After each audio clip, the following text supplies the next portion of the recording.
একজন নারী একটা পুরুষকে সম্পূর্ণ বদলে দিতে পারে, সে যত খারাপই হোক না কেন। ভালোবাসার মানুষকে ফিরে পেতে নিজের অন্ধকার জগৎ ছেড়ে দেওয়ার চেষ্টা করে শতবার, কিন্তু সৃষ্টিকর্তার বিশেষ কোনো উদ্দেশ্যের জন্য অন্ধকার জগৎ ছেড়ে আসতে বারবার ব্যর্থ হয়। কিন্তু সৃষ্টিকর্তার কি সেই উদ্দেশ্য? এ সবই জানতে 2025 সালে মুক্তি পাওয়া রেট্রো মুভির এক্সপ্লেইন শুনতে হবে। গল্পের শুরুতে একটি গুদাম ঘরের বাইরে একদল ডাকাতকে দেখতে পাই, যারা ডাকাতি করতে এসেছে, এবং গুদাম ঘরে একজন বোবা গার্ডকে দেখি। তিনি একটি বাচ্চাকে লালন পালন করত এবং গোডাউন পাহারা দিত।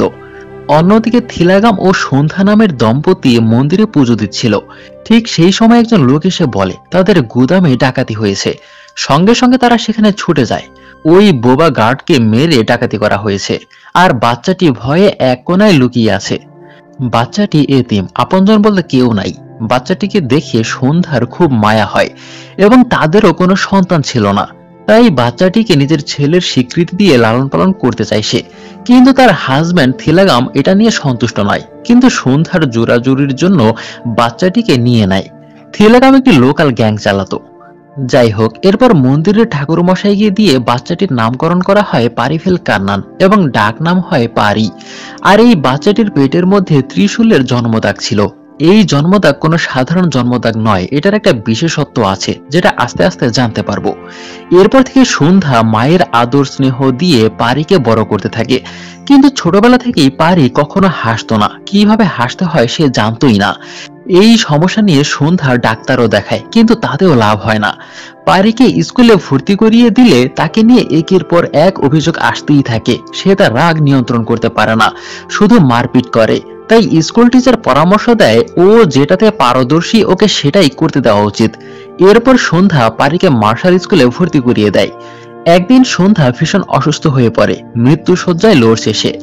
তখন সন্ধ্যা পারিকে তার সত্যটা জানায়, তুই আসলে আমাদের সন্তান না, আর তোর সৎ বাবা তোর সাথে যেমনই আচরণ করুক না কেন তার খেয়াল রাখিস। আর তুই হাসতে শিখ, তুই হাসলে অনেক সুন্দর লাগবে। এরপর সন্ধ্যা দুনিয়া ছেড়ে চলে যায়। তাকে মন্দিরের পাশে দাহ করা হচ্ছিল। পারির মন খারাপ চেহারা দেখে ওখানে রুক্মিণী নামের আরেকটা মেয়ে আসে তাকে সান্ত্বনা দিতে।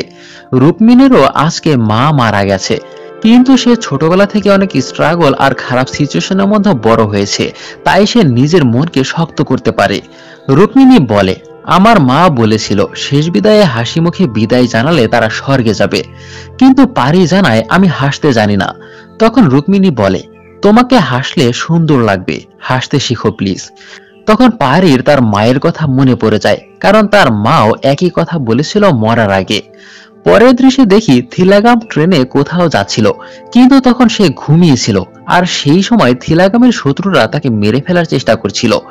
তখন পারি এসে তাদেরকে এক এক করে মারধর করতে থাকে। ওই অতটুকু বয়সেই সবাইকে মেরে সে থিলাগামকে বাঁচায়। আর এটা দেখে থিলাগাম অনেক খুশি হয়। আর সেদিন থেকে সে পারিকে নিজের সন্তান হিসেবে স্বীকৃতি দিয়েছিল। আর এভাবে পারিকে ব্যবহার করে থিলাগামের রাজত্ব বাড়তে থাকে। এভাবে কেটে যায় অনেকগুলো বছর। আফ্রিকা মাফিয়ারা ইন্ডিয়া থেকে আসা একটা কন্টেইনার রিসিভ করার জন্য অপেক্ষা করছিল। এই কন্টেইনারে গোল্ডফিশ আসার কথা ছিল। গোল্ডফিশ হচ্ছে একটা কোড নাম্বার, যার আড়ালে অনেক বড় সড়ো কিছু ডেলিভারির আসার কথা ছিল। কিন্তু কন্টেইনার খুলে দেখে তাদের কাঙ্ক্ষিত জিনিস এখানে নেই। এখানে সত্যি সত্যি আসল ফিশ পাঠানো হয়েছে। আর এখান থেকে গোল্ডফিশের ঘটনাকে কেন্দ্র করে পুরো গল্পটি এগিয়ে যাবে। যাই হোক, বিষয়টা আফ্রিকা মাফিয়ারা ইন্ডিয়ায় থাকা মাফিয়া বন্ধুদের জানিয়ে দেয়, তাদেরকে গোল্ডফিশ দেওয়া হয়নি। এদিকে পারিও পুরোপুরি গ্যাংস্টার হয়ে উঠেছে। তাকে দেখে সবাই ভয় পায়। কিন্তু হঠাৎ করে পারি সিদ্ধান্ত নিয়েছে সে আর কোনো অপরাধ মারামারি করবে না। তাই সবাইকে ডেকে বিষয়টা জানিয়ে দেয়, আমি এসব কাজ ছেড়ে দিচ্ছি, কারণ আগামীকাল তার বিয়ে। তাই এসব ঝামেলা থেকে বের হয়ে স্ত্রীকে নিয়ে দূরে কোথাও সে চলে যাবে, সেখানে সুখের ঘর সংসার গড়ে তুলবে। কিন্তু পারি আগামীকাল কাকে বিয়ে করতে যাচ্ছে? সে আর কেউ নয়, ছোটবেলার সেই রুক্মিণী। রুক্মিণীর সাথে তার ভালোবাসার সম্পর্ক গড়ে উঠেছিল। কিন্তু রুক্মিণী মারামারি কাটাকাটি পছন্দ করে না। মূলত রুক্মিণীকে বিয়ে করার জন্যই পারি অন্ধকার জগৎ থেকে বের হতে চায়। এরপর দেখি পারি ও রুক্মিণীর খুব ধুমধাম করে বিয়ে হতে যাচ্ছে। থিলাগাম পারিকে ছাদে ডেকে নিয়ে আসে। পারি বিয়ে করে এখান থেকে চলে যেতে চায়, কিন্তু থিলাগাম তাকে যেতে দেবে না। পারি বলে, তোমার হয়ে অনেক যুদ্ধ করেছি, অনেক লড়েছি, কিন্তু সেটা পাপ ছিল, ভুল ছিল। আর এখন আমি সিদ্ধান্ত বদলে ফেলেছি, এসব অন্যায় কাজ আমি আর করব না। থিলাগাম বলে, আচ্ছা ঠিক আছে, তাহলে বলে দে সেই গোল্ডফিশ কোথায় আছে, তাহলে আমি তোকে মাফ করে দেব। গোল্ডফিশের কথা একমাত্র পারিই জানতো, আর কেউ জানতো না। কিন্তু পারি গোল্ডফিশের লোকেশন কোনোভাবেই বলবে না, কারণ সেটার জন্য অসংখ্য নিরীহ মানুষের জীবন চলে যাবে। এমনিতেই না জানি তারা কত মানুষের মৃত্যুর জন্য দায়ী। থিলাগাম পারিকে মেরে ফেলার হুমকি দেয়। পারি তখন বলে, তুমি আমাকে কখনোই মারতে পারবে না যতক্ষণ না পর্যন্ত ওই গোল্ডফিশের লোকেশন আমি তোমাকে বলবো। থিলাগাম বলে, হ্যাঁ তুই ঠিকই বলেছিস, তোকে আমি মারতে পারবো না, কিন্তু রুক্মিণীকে তো মারতে পারবো। এরপর থিলাগাম রুক্মিণীকে মারার নির্দেশ দেয় তার লোকদের। পারি বলে, বাবা এটা করার সাহস করো না, আমি তোমার জন্য হাজারো লড়াই লড়েছি, তোমার লোকেরা যদি এক পা আগায় তাহলে আমি এবার নিজের জন্য লড়াই করব, আমাকে সামলাতে পারবে না। কিন্তু তার লোকেরা রুক্মিণীকে মারতে যাচ্ছিল, তাই পারি বাবার বিরুদ্ধে লড়াই করতে বাধ্য হয়। এক এক করে সবাইকে সে মারতে থাকে। আর অন্যদিকে তো রুক্মিণী খুশিতে সবার সাথে ডান্স করছিল। তখন থিলাগাম পেছনে অস্ত্র লুকিয়ে নিয়ে আসে রুক্মিণীকে মারতে। এরপর যখন রুক্মিণীকে মারতে যাচ্ছিল ঠিক তখনই পারি এসে ধরে ফেলে। এরপর বাবার হাত থেকেই অস্ত্র কেড়ে নিয়ে বাবার ওই হাতটাই একদম সে কেটে ফেলে। এটা দেখে সবাই ভয় পেয়ে যায়। পারি বলে, বাবা আমি তোমাকে সাবধান করেছিলাম। এরপর আরো কয়েকজন মারতে আসলে পারি রুক্মিণীর চোখের সামনে তাদেরকেও মেরে ফেলে। রুক্মিণী পারির মধ্যে আবারও সেই পুরনো ভয়ঙ্কর রূপ দেখতে পায়, যেটা সে পছন্দ করে না। কিন্তু পারিরই কি বা করার ছিল, সে মারামারি করতে না চাইলেও এসব যেন তার পিছুই ছাড়ছিল না। রুক্মিণী খুবই কষ্ট পায়। পারি বলে, একবার আমাকে জিজ্ঞাসা করো আমি কেন এসব করেছি। কিন্তু রুক্মিণী তার সাথে কথাই বলে না। এরপর পুলিশ এসে পারিকে ধরে নিয়ে যায়। এরপর জেলের ভেতর পারি কয়েদিদের দ্বারা অনেক অত্যাচারিত হতো, কিন্তু পারি রুক্মিণীর কথা ভেবে কিছুই বলতো না। পুলিশও তাকে টর্চার করে ওই গোল্ডফিশের খবর জানার জন্য, কিন্তু পারি কোনোভাবেই বলে না। থিলাগামও বুঝতে পারে তাকে এভাবে অত্যাচার করে গোল্ডফিশের কথা স্বীকার করানো যাবে না, রুক্মিণীকে খুঁজে বের করতে হবে, রুক্মিণীকে ধরে স্বীকার করাতে হবে। কিন্তু সেদিন বিয়ের ওই ঘটনার পর রুক্মিণী এই জায়গা ছেড়ে চলে গেছে, আর কোথায় গেছে সেটা কেউ জানে না। জেলের ভেতর পারি মার খেতে খেতে একসময় তার ধৈর্যের বাঁধ ভেঙে যায়। তখন সে আবার পূর্ণরূপে ফিরে যায়। তাকে যারা মারতো পারি এবার তাদেরকে মারতে শুরু করে, এমনকি পুলিশকেও মারধর করে। তখন তার এমন ভয়ঙ্কর রূপ আর ফাইটিং স্কিল দেখে সবাই খুব ভয় পেয়ে যায়, তাই কেউ আর পারিকে আর কিছু বলার সাহস পায় না। তখন অন্যরা পারির সাথে যোগ দিতে শুরু করে, কিন্তু একজন পুলিশ কনস্টেবল পারির ফাইটিং ভিডিও অন্য এক মাফিয়া গ্যাংকে দেখায়। এই গ্যাংয়ের কাজ হচ্ছে দেশের বিভিন্ন প্রান্ত থেকে বড় বড় ফাইটারদের ভাড়া করে নিয়ে গিয়ে কার্টের রাবার ফাইট লড়াইয়ে অংশগ্রহণ করানো, যেটা ওখানকার রাজা খুব এনজয় করত। 10 লাখ টাকার বিনিময়ে পারিকে তারা এখানে নিয়ে যেতে চায়। আর এই প্রস্তাবটা যখন পারিকে দেওয়া হয়, পারি সোজা না করে দেয়। জেল থেকে বের হওয়ার সুযোগ থাকলেও সে বের হয় না। এভাবে কেটে যায় 5 বছর। রুক্মিণীরও কোনো খবর পাওয়া যায়নি সে কোথায় আছে। কিন্তু একদিন পারির বন্ধু এসে পারিকে জানায় রুক্মিণীর খবর পাওয়া গেছে। আন্দামানের কাছে ব্ল্যাক আইল্যান্ড নামে একটা দ্বীপ আছে, রুক্মিণী সেখানে আছে। ওখানে ছোট একটা ক্লিনিক করেছে, পশু ডাক্তার হিসেবে সেখানে কাজ করছে। খবরটা পাওয়ার পর পারি জেল থেকে বের হওয়ার জন্য ছটফট করে। তখন সে ওই পুলিশকে বলে, তুমি না একটা বিদেশি গ্যাংয়ের সাথে কথা বলেছিলে, তাদেরকে বলো আমি যেতে চাই, আর ওই 10 লাখের পুরোটাই তুমি রেখে দাও। পুলিশ বলে, আচ্ছা ঠিক আছে, তুমি রেডি থাকো, আমি সব ব্যবস্থা করছি। পরের দিন পারিকে জেল ট্রান্সফারের কথা বলে ওই গ্যাংয়ের হাতে পারিকে তুলে দেয়, কিন্তু পারি ওই গ্যাংয়ের সবাইকে মারধর করে ওখান থেকে পালিয়ে যায়। খবরটা থিলাগামের কাছে পৌঁছাতে বেশি দেরি হয় না। এরপর থিলাগাম ওই গ্যাংয়ের সাথে দেখা করে। পারি তো পালিয়ে গেছে, এখন তাদের দুজনকে এক হয়ে পারিকে খুঁজে বের করতে হবে। আর এসব ঘটনার জন্য দায়ী সেই পুলিশ, তাই থিলাগাম ওই পুলিশকে মেরে ফেলে। কারণ পারিকে পুলিশ গ্যাংয়ের হাতে তুলে না দিলে সে পালাতে পারতো না জেল থেকে। এরপর দেখি পারি একজন হাসির ডাক্তারকে কিডন্যাপ করে নিয়ে আসে, যেই ডাক্তারের কাজই হচ্ছে মানুষকে হাসানো। তবে পারি তার কোনো ক্ষতি করবে না। পারি জানায়, ব্ল্যাক আইল্যান্ড দ্বীপে যাব আমরা, সেখানে একটা হাসপাতালের ব্রাঞ্চ খুলবো মানুষকে হাসানোর জন্য। সেখানে আমি হব হাসির ডাক্তার, আর তুমি হবে আমার সহকারী। পারি যদি কোনোভাবে আটকে যায় বা সমস্যায় পড়ে তাহলে সেটা হ্যান্ডেল করবে তুমি। এরপর পারি ওই দ্বীপে যাওয়ার জন্য এবং সেখানে হাসপাতাল খোলার জন্য যত রকম পারমিশন দরকার সবকিছু নিয়ে ওই দ্বীপে যায়। দ্বীপে পা রাখা মাত্রই পারির গা শিউরে ওঠে, তার হার্টবিট বেড়ে যায়, মনে হচ্ছিল এই দ্বীপের সাথে যেন তার পূর্বের কোনো কানেকশন রয়েছে। যাই হোক, এরপর পারি এই দ্বীপে হাহা হাসপাতালের একটা ব্রাঞ্চ খুলে সেখানকার মানুষকে পারি বিভিন্ন রকম জোকস বলে হাসানোর চেষ্টা করছিল, আর দূর থেকে ওই ডাক্তার তাকে ইশারায় শিখিয়ে দিচ্ছিল।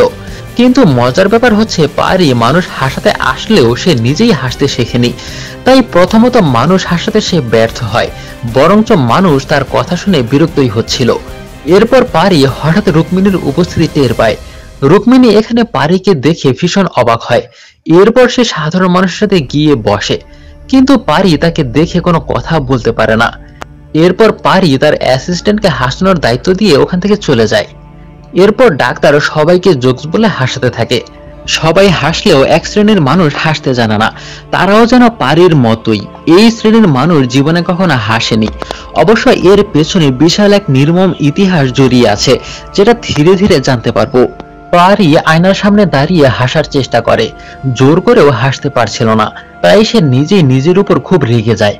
এরপর ডাক্তার একটা আইডিয়া বের করে এবং সেই প্ল্যান অনুযায়ী পারি মানুষের সামনে জোকস বলতো, আর ডাক্তার সে অনুযায়ী অঙ্গভঙ্গি করত। মানুষ এটা ব্যাপক এনজয় করত। পারি মানুষকে হাসাতে পারে কিনা সেটার খোঁজ খবর নিত রুক্মিণী। কিন্তু একদিন ওই দ্বীপে কেউ একজন হরিণ শিকার করতে এসে হরিণকে গুলি করেছিল। এরপর রুক্মিণী হরিণটা ট্রিটমেন্ট করে গুলি বের করে ফেলে, কিন্তু বনের পশু মারা তো অপরাধ, তাই রুক্মিণী পুলিশের সাথে বিষয়টা নিয়ে রাগারাগি করে। কে গুলি করেছে এসব জানা সত্ত্বেও পুলিশ চুপ করে থাকে। সেখানকার দাস গোষ্ঠীরা বলে এসব দুর্ভোগের লক্ষণ, মহাপাপ। রাজা মিরাসুকে বলে এই জাদামণির মন্দির পুনরায় খুলে পুজো দিলে এই দুর্ভোগ থেকে রক্ষা পাওয়া যাবে, কিন্তু মিরাসুর লোকেরা মন্দির খুলতে দেয় না। এরপর দেখি ফ্রেডি নামের একজন রুক্মিণীকে বলে, ডার্লিং, আমি হরিণ মেরেছি, আমাকে গ্রেপ্তার করবে? আমাকে গ্রেপ্তার করার সাহস এই দ্বীপে কার আছে? যেভাবে এদের দাস বানিয়ে রাখা হয়েছে তেমনি ব্রিটিশরা মজা করার জন্য এই দ্বীপে হরিণ এনেছিল। এসব কি তোর বাপের সম্পত্তি? ফ্রেডি খুব বাজে আচরণ করছিল রুক্মিণীর সাথে, কিন্তু এসব পারি সহ্য করতে পারছিল না, কারণ পারির সামনে সে মারামারি করতে পারবে না। ফ্রেডি যখন তার গায়ে হাত দিতে যাচ্ছিল, পারি তখন রেগে ওই মন্দিরের গেইটে একটা ঘুষি মারে। মন্দিরের গেইট তখন ভেঙে পড়ে যায়। তখন সবাই মন্দিরের দেবতা দেখে ধ্বনি দিতে থাকে। এরপর আবার ওখানে তালা মেরে দেওয়া হয়। এই গ্রামের সব মানুষকে তারা দাস বানিয়ে রেখেছে। ফ্রেডি রুক্মিণীর সাথে যে বাজে আচরণ করেছে এটা বারবার পারির মাথায় ঘুরপাক খাচ্ছিল। এটা সে কোনোভাবেই মেনে নিতে পারছিল না। এটার একটা উচিত শিক্ষা ফ্রেডিকে দিতেই হবে। এরপর পারি আবার সেই তার পুরনো রূপে ফিরে যায়। বন্ধুদের নিয়ে ফ্রেডির লজে যায়। সেখানে গিয়ে প্রথমে ফ্রেডিকে একটা কুম্ফু ঘুষি মেরে দেয়। এক ঘুষিতেই তার অবস্থা নাজেহাল হয়ে যায়। এরপর ফ্রেডির লোকজনকেও মেরে মেরে তক্তা বানিয়ে ফেলে। তারা আর কখনোই যেন মেয়েদের অসম্মান করার সাহস না পায়, আর বনের হরিণও যেন শিকার না করে। এরপর একজন পুলিশ রুক্মিণীকে এসে জানায় ফ্রেডি তার ভুল বুঝতে পেরেছে, সে আর কখনোই হরিণ শিকার করবে না, এখন থেকে হরিণ নিরাপদ থাকবে।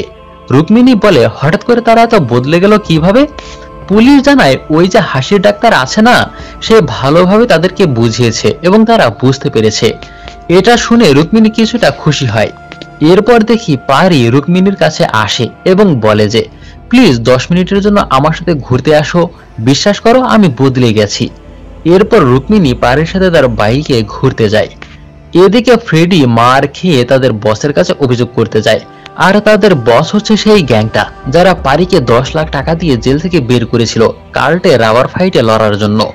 ফ্রেডি জানায় এখানে একজন হাসির ডাক্তার আমাদের 27 জনকে একাই মেরেছে, দয়া করে ওই ডাক্তারকে এবারের মৌসুমে কার্টে লড়ার জন্য নিয়ে যান। এরপর ফ্রেডি তার বসকে পারিকে দেখিয়ে দেয় সে আমাদের মেরেছে। পারিকে দেখেই তো বস চিনে ফেলে। পারি তাদেরকেও বেধর মার মেরে পালিয়েছিল। সঙ্গে সঙ্গে গ্যাং লিডার হাকিম থিলাগামকে ফোন করে বিষয়টা জানায়, আমরা যাকে খুঁজছি তাকে পেয়ে গেছি। থিলাগাম জানতে চায় ওর সাথে কি কোনো মেয়ে আছে। তারা জানায় হ্যাঁ আছে, মেয়েটার নাম রুক্মিণী। এটা শুনে থিলাগাম বলে তাহলে ঠিকই আছে, ওটাই পারি। হাকিম বলে তাহলে ওকে মেরে ফেলি। থিলাগাম বলে এর আগে মার খাওয়ার কথা কি ভুলে গেছো নাকি? ওকে ওর মতো ওখানে কাজ করতে দাও, ওটা তো তোমাদের দ্বীপ, আমি আর তোমার বস দুজনে মিলে প্রতিশোধ নেব। সে বলে ঠিক আছে। এরপর আমরা ওই দ্বীপে কার্টের সেই রাবার ফাইট কম্পিটিশন দেখতে পাই। এই ফাইট বহু বছর ধরেই প্রতি 3 মাস পর পর সিজন ভিত্তিক চলে আসছে। রাজা মিরাসুর ছেলে কিং মাইকেল বাবার মতোই নিষ্ঠুর রক্তচোষা সে। এই ফাইট সিন্ডিকেট সেই পরিচালনা করত। এই ফাইটে দুইটা গ্রুপ অংশগ্রহণ করে। লাল দল হচ্ছে অপরাধী গ্রুপ এবং কালো দল হচ্ছে ওই দ্বীপের দাস সম্প্রদায়।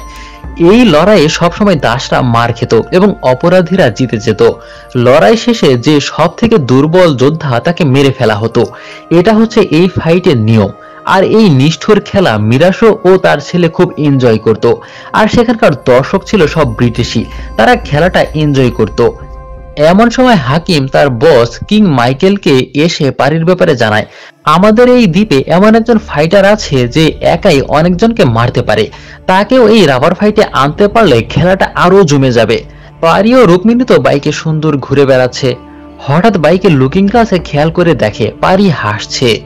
অর্থাৎ অনেক চেষ্টার পর পারি হাসতে শিখে গেছে। তার হাসি দেখে রুকমিনি বলে, তোমার হাসি এত সুন্দর। এরপর থেকে দুজনে এক হয়ে যায়। পারি এখন হেসে হেসেই কমেডি করতে পারে আর মানুষও খুব মজা পায়। ওই দ্বীপে একটা পাগল ছিল যে কখনোই ঘর থেকে বের হতো না, কারো কথা শুনতো না। কিন্তু পারি যখন তার কাছে যায়, পাগলটা পারিকে দেখে শান্ত হয়ে যায় এবং তার সাথে বাইরে যেতে রাজি হয়। পারি কমেডি করে সবাইকে হাসাচ্ছিল। এমন সময় মাইকেল সেখানে হুট করে চলে আসে। মাইকেলকে দেখেই ওখানে তাকে সবাই ভয় পেয়ে যায়। মাইকেল তো এখানে আসার আগে পারির ব্যাপারে সব তথ্য জেনে এসেছে, এমনকি রুকমিনির সাথে তার সম্পর্কের কথাও। মাইকেল রুকমিনিকে পারির সবকিছু ফাঁস করে দেয়। তুমি কি জানো পারি তোমাকে আবার ফিরে পেতে কি কি করেছে? সে জেল থেকে পালিয়েছে, হাসির ওই ডাক্তারকেও সে কিডন্যাপ করে নিয়ে এসেছে এখানে। আর এখানে এসেও সে মারামারিতে জড়িয়েছে। ফ্রেডি ও তার লোকজনকে সে মেরেছে। অর্থাৎ সে এখনো ভালো হয়নি, আগের মতোই আছে। এসব শুনে রুকমিনি হতাশ হয়ে পড়ে। পারি বোঝানোর চেষ্টা করে, এসব আমি ইচ্ছে করে করিনি। কিন্তু রুকমিনি কাঁদতে কাঁদতে চলে যায়। তখন একজন লোক পারির সাথে ঝামেলা করে বসে। ওই মুহূর্তে পারি আবারও তার ভয়ঙ্কর রূপে ফিরে যায়। এত কষ্ট করে যখন রুকমিনিকে সে পাচ্ছে না, তাই তার পক্ষে আর ভালো হয়ে থাকা সম্ভব নয়। অনেক সহ্য করেছে। আর মাইকেল তার ভেতরের ভয়ঙ্কর রূপটা দেখার জন্য অপেক্ষা করছিল। তার ফাইট করা ব্যাপক এনজয় করছিল মাইকেল। সে সত্যি একজন ভালো ফাইটার। পারি একজনকে মারতে মারতে প্রায় মেরেই ফেলছিল। সে সময় রুকমিনি এসে তাকে চর মেরে সেখান থেকে সরিয়ে দেয় আর বলে যে, আমি ভেবেছিলাম তুমি বদলে গেছো, কিন্তু না। আর তুমি যদি এরকমই থাকো তাহলে আমরা কখনোই এক হতে পারবো না। এই বলে কাঁদতে কাঁদতে সে চলে যায়। কিন্তু পারি হাজার চেষ্টা করে ওইসব থেকে বের হতে পারছিল না, যেন তার জন্মই হয়েছে লড়াই করার জন্য। তাই পারি নিজের ওপর রাগ করে বলে, যা চলে যা, সবকিছু শেষ করে দিলাম। আর আগের মতোই সে মারামারি করবে। তখন মাইকেল এসে তাকে অফার করে, তুমি যেই মারামারি এখানে করছো ঠিক সেটাই তুমি আমার কার্টে এসে করো, এতে করে সে প্রচুর টাকাও পাবে। এরপর পারি মাইকেলের সাথে হাত মেলায়, তার সাথে বন্ধুত্ব করে। পরের দিন থেকে কার্টের রাবার ফাইট কম্পিটিশনে অংশগ্রহণ করে। সিজন শেষ হতে আর মাত্র 3 দিন বাকি আছে। পারি বলে সে এই 30 জন দাসদের সাথে একাই লড়বে, অন্য ফাইটারদের দরকার নেই তার। এরপর পারি তাদের বিরুদ্ধে একাই লড়াই করে, কিন্তু তারা সবাই মিলেও পারিকে কিছুই করতে পারে না। উল্টো পারি একাই তাদের সবাইকে মেরে নাজেহাল দশা বানিয়ে ফেলে। আর গ্যালারি থেকে সবাই পারির ফাইট এনজয় করছিল। এই লড়াইয়ে পারি জিতে যায়। আর নিয়ম অনুযায়ী পছন্দ মতো যে কোনো একজন দুর্বল যোদ্ধাকে মেরে ফেলতে হবে। কিন্তু পারি সেটা করতে রাজি হয় না। মাইকেল বলে, যেহেতু তুমি প্রথমবার তাই তোমাকে মাফ করা হলো। এরপর রাজা মিরাসু একজন দুর্বল দাসকে দেখিয়ে দেয়।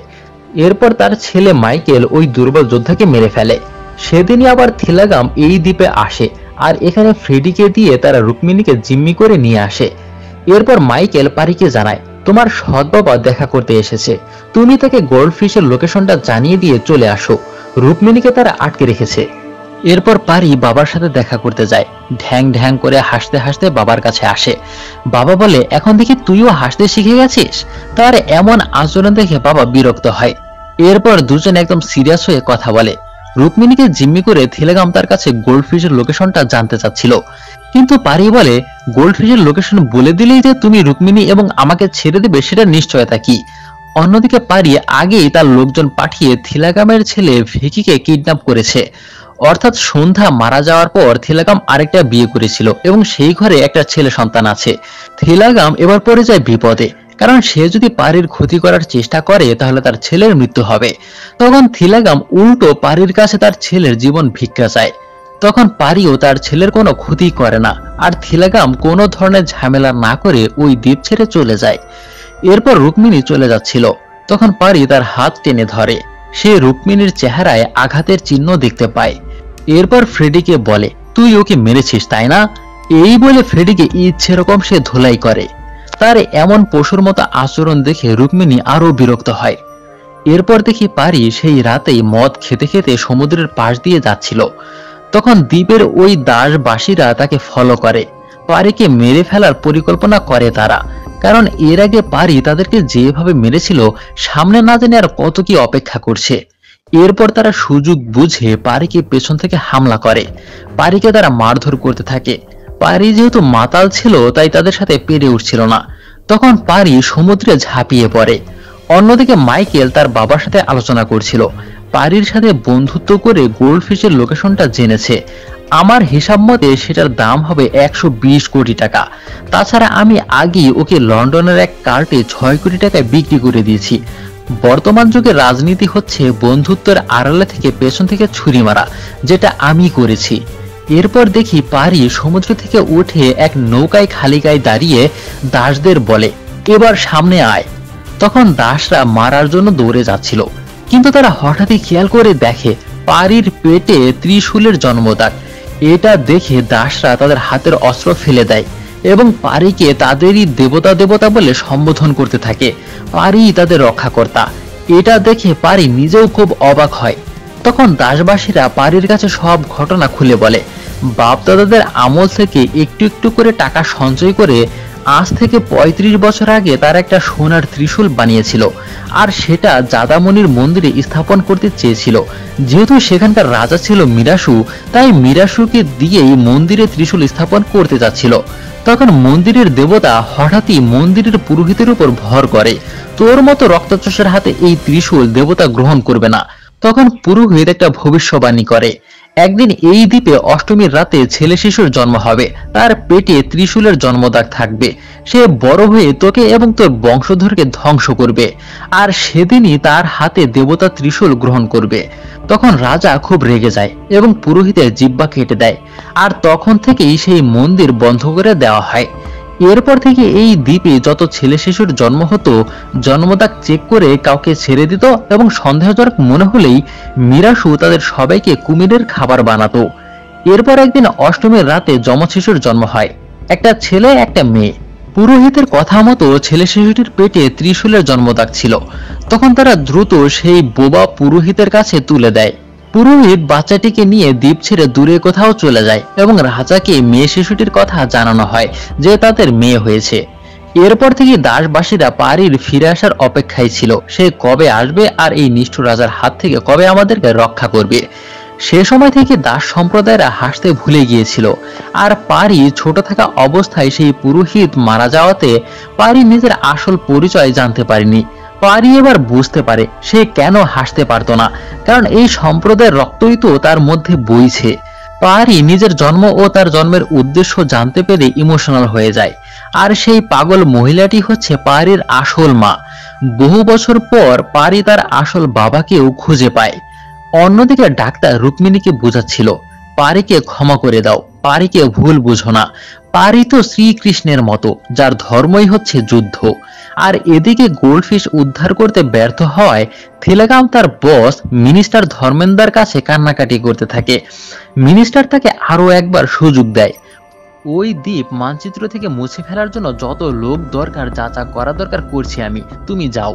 পরের দিন আবার সেই রাবার ফাইট শুরু হয় আগের মতোই। তবে এবার পারি একটু উল্টো পথে হাঁটে। সে বলে যে এই দাসদের সাথে ফাইট করতে ইচ্ছে করছে না, গতকাল তো এদের ধুলাই করেছি, আজ আমি একাই এই লাল দলের সাথে লড়তে চাই। তখন কার্টে থাকা সবাই এই লড়াইয়ের সমর্থন জানায়, এটা আরো অনেক বেশি মজাদার হবে। এরপর পারি অপরাধী গ্রুপের সাথে একাই লড়াই করে। এরপর এই লড়াইয়ে সে জিতে যায়। নিয়ম অনুযায়ী দুর্বল যোদ্ধাকে মেরে ফেলতে হবে। পারি বলে, গতকাল তো কাউকে মারিনি, তাই আজকে দুজনকে মারতে চাই। মিরাসু ওকে বলে দেয়, তখন পারি মাইকেলকে বলে যে এই দুজনকে মারবো তার প্রথমজন হচ্ছে তোর বাপ আর তুই। এই কথা শুনে মাইকেল বলে তোর নেশা এখনো কাটেনি মনে হয়। পারি বলে আমি পুরো সুস্থ আছি, আমি আমার পরিচয় জেনে গেছি। এই বলে সে তার পেটে থাকা ত্রিশূলের জন্মদাগটা সবাইকে দেখায়। তখন রাজা মিরাসু ভয়ে কাঁপতে থাকে এবং মাইকেলকে দ্রুত তাকে মেরে ফেলার নির্দেশ দেয়। এরপরই দুই পক্ষের মধ্যে রক্তক্ষয়ী লড়াই শুরু হয়ে যায় আর মিরাসু তার কক্ষে চলে যায়। পারিও তার দাস সম্প্রদায় গোষ্ঠী তাদেরকে মেরে নাজেহাল করে ফেলে আর মাইকেলকে বেঁধে কুমিরের খাঁচার ওপর ঝুলিয়ে রাখা হয়, যেটা এতদিন সে করে এসেছে। এরপর পারি সবাইকে নিয়ে রাজা মিরাসুকে মারার জন্য তার কক্ষে চলে আসে। ওই মুহূর্তে মিরাসু বলে দাসদের হাতে কি একজন রাজা মারা যেতে পারে? এই বলে সে নিজেই নিজের বুকে গুলি চালিয়ে আত্মহত্যা করে। এরপর পারি সেই সোনার ত্রিশূল নিয়ে তার বংশধর তার গোষ্ঠীর কাছে ফিরে আসে। অন্যদিকে থিলাগাম বিশাল দলবল নিয়ে জাহাজে করে দ্বীপে আসছিল। পারি তার আসল বাবা মাকে খুঁজে পায়। এসব দৃশ্য দেখে রুক্মিণীও যেন নিজেকে আর ধরে রাখতে পারে না। এরপর দুজন দুজনের কাছে এসে সব মান অভিমান ভুলে একে অপরকে জড়িয়ে ধরে। এরপর থিলাগাম কার্ডে এসে দেখতে পায় মাইকেলকে ঝুলিয়ে রেখেছে।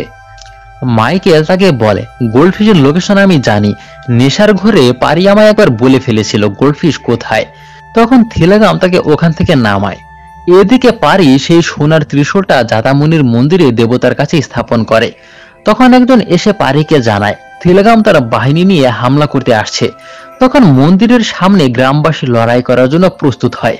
এরপর থিলাগাম বাহিনী নিয়ে হামলা করতে চলে আসে, কিন্তু হামলা করতে এসে যা দেখতে পায় সেটা দেখে থিলাগাম নিজেই বেকুব হয়ে যায়। দাসবাসী প্রত্যেকেই একটা করে মরণাস্ত্র মিসাইল লঞ্চার নিয়ে দাঁড়িয়ে আছে, কিন্তু এত মিসাইল তাদের কাছে কিভাবে? শুরু থেকেই যে গোল্ডফিশের কথা বলা হয়ে আসছে, মূলত সেই গোল্ডফিশের আড়ালে ছিল এই মরণাস্ত্র মিসাইল লঞ্চার। এগুলোর কোড ল্যাঙ্গুয়েজ ছিল গোল্ডফিশ। এরপর পারির মা একটা মিসাইল লঞ্চ করে। এক মিসাইলেই ওখানে ভয়াবহ বিস্ফোরণ ঘটে। এটা দেখে থিলাগাম ও তার বাহিনী জুম তরাস হয়ে যায়। বাকি মিসাইল যদি মারা শুরু করে তাহলে তাদের অস্তিত্ব খুঁজে পাওয়া যাবে না। তখন থিলাগাম সহ প্রত্যেকেই দাসবাসীর কাছে আত্মসমর্পণ করে।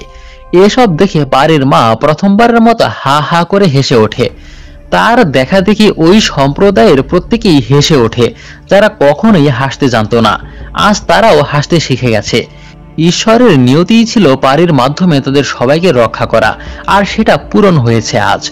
অন্যদিকে দেখি পুলিশ মিনিস্টার ধর্মেন্দ্রকে অ্যারেস্ট করে নিয়ে যাচ্ছে, কারণ 1993 সালে ইন্ডিয়া থেকে 400 রকেট লঞ্চার আফ্রিকায় যুদ্ধের সময় সন্ত্রাসবাদকে সমর্থনের জন্য পাচার করা হচ্ছিল, যেটার মূল হোতা ছিল মিনিস্টার ধর্মেন্দ্র। আর সেই রকেট লঞ্চারগুলো মানে ওই গোল্ডফিশ পারি ব্ল্যাক আইল্যান্ডে লুকিয়ে রেখেছিল। পরের দৃশ্যে দেখি পারি ও রুক্মিণী দ্বীপবাসীর সবাইকে নিয়ে বিয়ে করতে যাচ্ছে। সেখানে তার সৎ বাবাও ছিল, কিন্তু মুখ গোমরা করে বসেছিল। তাই পারি বলে এখন এমন একটা আসল জোকস বলবো যেটা এর আগে কখনোই বলিনি। জোকসটা পারি ডাক্তারকেই বলতে বলে। এরপর সে বলে গতকাল রাতে সবার হাতে যে রকেট লঞ্চারগুলো দেখেছিলেন সেগুলোর মধ্যে একমাত্র পারির মায়ের হাতেরটাই ভালো ছিল, আর বাকি সব রকেট লঞ্চারগুলো নষ্ট ছিল। আপনারা মূলত তাদের ওরকম হাসি দেখেই ভয় পেয়ে গিয়েছিলেন। মাঝে মাঝে মানুষের হাসি বন্দুক গুলির থেকেও বড় অস্ত্র হয়ে দাঁড়ায়। এই কথা শুনে মাইকেল থিলাগাম পুরাই বেকুব হয়ে যায়। তখন মাইকেল বেকুবের মতো হাসতে থাকে। তার রেশ ধরে সবাই হাসা শুরু করে। তখন থিলাগামও আর নিজের রাগ পুষে রাখতে পারে না। এমন বোকা হয়ে সে নিজেও সবার সাথে হাসতে শুরু করে। আর এই হাসি খুশি সুন্দর পরিবেশে পারি ও রুক্মিণী নিজেদের বিয়ে সম্পন্ন করে। আর এখানেই মুভিটা শেষ হয়ে যায়। তো বন্ধুরা, ভিডিওটি কেমন লাগলো অবশ্যই কমেন্ট বক্সে জানাবেন। সবাইকে ধন্যবাদ।